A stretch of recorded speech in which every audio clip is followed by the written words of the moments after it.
Good morning, everybody. It's been a while since I've communicated in this way. Today is election day, so we're all anxious and nervous and maybe frightened, and maybe you're unraveling from the fetal position to listen to this message this morning. It's election day, so please get out and vote if you haven't done so. I am so proud of all of you for all your efforts working on essential propositions and registering people to vote, and folks who never perhaps felt that agency and power to vote, and you facilitated that. A friend of mine that wrote me the other day and quoted one of my favorite poems: "Hope is the thing with feathers that perches in the soul, that sings the song without the words and never stops at all." So Homeboy sings the song without the words, and as the great Miguel Lugo says, that's why he says of Homeboy, it is the opposite of things.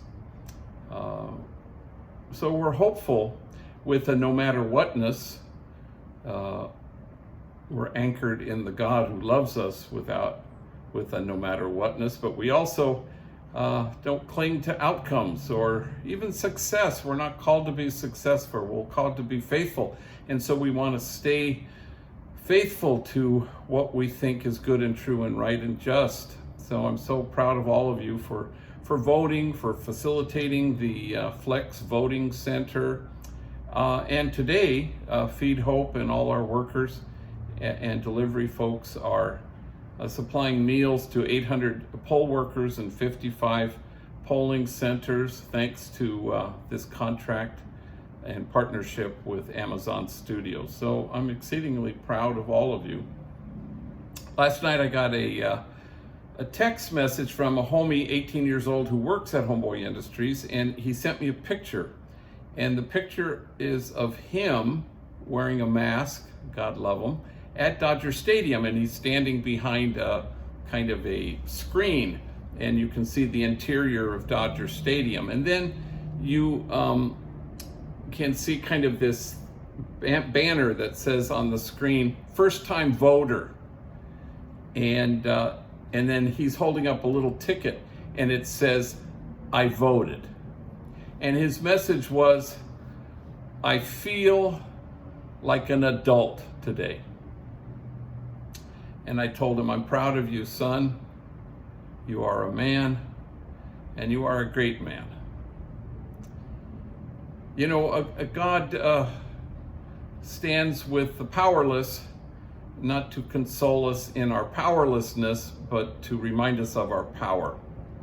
And so that's why we vote, because we want to imagine something different, but we want to stay faithful to how we operated. So no matter what happens in the results of this election, we're going to be faithful, and we're going to stand in announcing the opposite of things, that we want to create a community of tenderness and a culture of cherishing, and we want people to encounter Homeboy Industries and then experience thriving as the nurtured.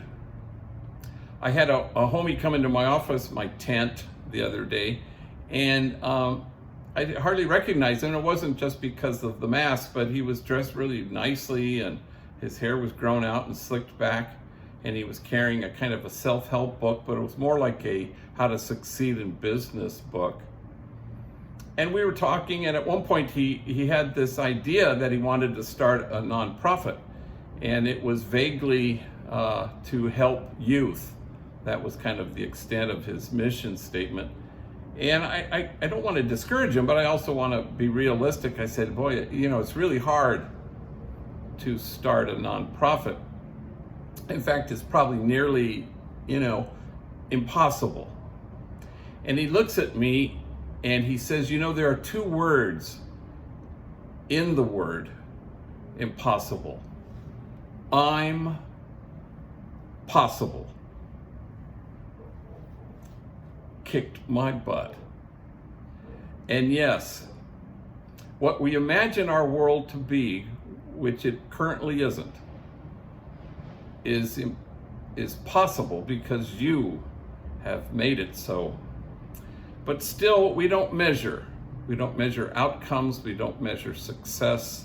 We don't measure people. We meet them.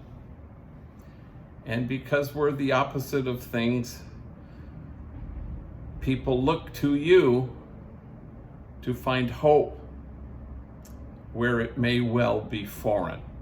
So no matter the outcome of our voting today, God has reminded you of your power. And so we stand tall as we announce the opposite of things, where people are cherished and nurtured and they thrive in a community of tenderness. I'm proud of all of you because no matter what, you've chosen to sing the song without the words. And may we never stop at all. Love you.